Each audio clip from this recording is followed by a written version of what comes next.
Hey! T'es fatigué, toi? Non, je suis pas fatigué. Ah ben non. C'est à cause de mon nouvel horaire de travail, là. Ah, je te l'avais dit. Qu'est-ce que tu veux, là? T'es venu me déranger? Non, je suis venu te dire qu'on a reçu cachette. Ben voyons donc. Qu'est-ce que tu veux? Les gens même, t'aimes. Tabarouette, ça rentre au poste? C'est ça que ça fait, répondre aux questions. Allez, je vais choisir une. Prends celle-là. OK. Regardez ça. Cher Keith, je suis une personne qui a plein d'idées. Toujours, je suis en train de créer. Mais à chaque fois que je me lance, je finis par laisser tomber. Que ce soit après 2 semaines ou 2 mois, j'abandonne et je me lance dans un nouveau projet. À chaque nouvelle fois, je pense que c'est la bonne. Mais je termine jamais ce que je fais. Pourrais-tu m'aider à rester motivé à long terme? Donne-moi un truc ou un conseil, ou fais-moi juste me dire ce que t'en penses en vidéo comme tu le fais si bien. PS, pourrais-tu laisser parler un peu Simon dans ta vidéo? Je l'aime vraiment beaucoup, il me fait plus rire que toi. Quoi? Il me fait plus rire que toi. C'est pas ma faute? Allez, faisons la vidéo.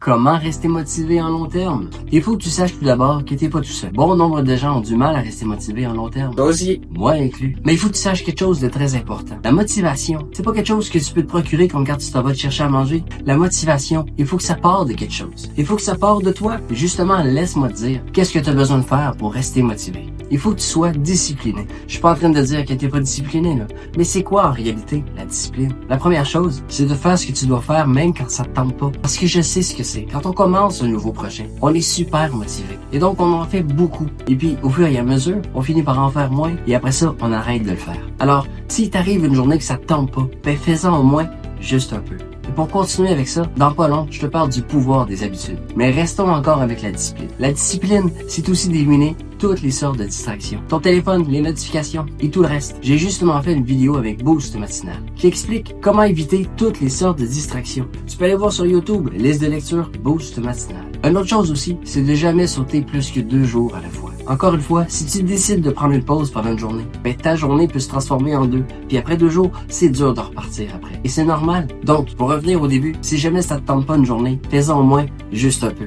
Ça va être beaucoup plus facile que de repartir après 3 jours. Et puis quelque chose qui m'aide aussi personnellement, c'est quand je pense à mon moi du futur. C'est quoi les projets que je voudrais entamer avec le moi du futur? Quand je pense à ça, ça m'aide à rester au moment présent. Puis après ça, je reste concentré sur ce que je veux faire présentement. Si tu penses à ton toi du futur, c'est quoi les projets que tu aimerais entamer? Passons maintenant au pouvoir des habitudes. C'est quoi ça, les pouvoirs des habitudes?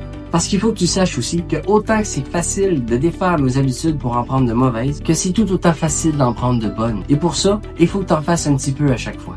Prends exemple que si toi, tu veux lire beaucoup de livres, et qu'à chaque fois que tu commences, tu regardes un nouveau livre, tu as envie de lire, tu as hâte, et tu commences avec les 34 premières pages la première journée. Fantastique! Tu dis après ça que tu vas lire 34 pages à tous les jours, c'est facile la première journée.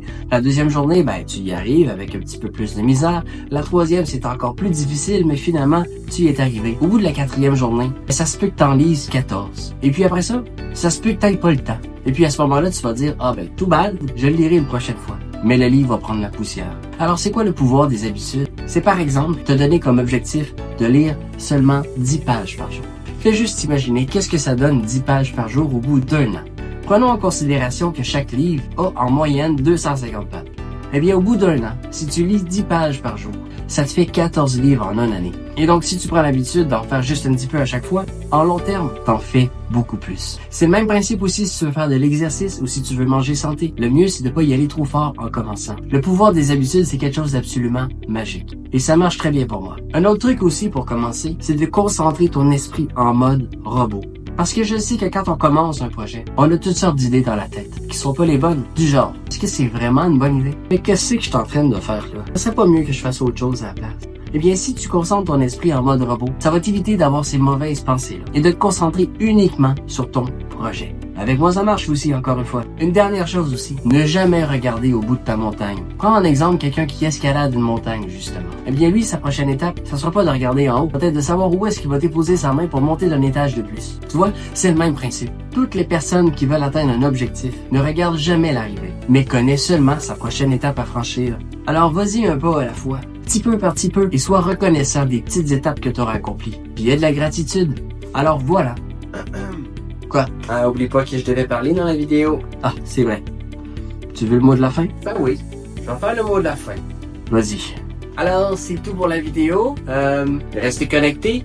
Abonne-toi pour en voir d'autres vidéos. Hey, je suis dans toutes les vidéos presque. Fait que vas-y. J'étais-tu bon? Ben oui. OK.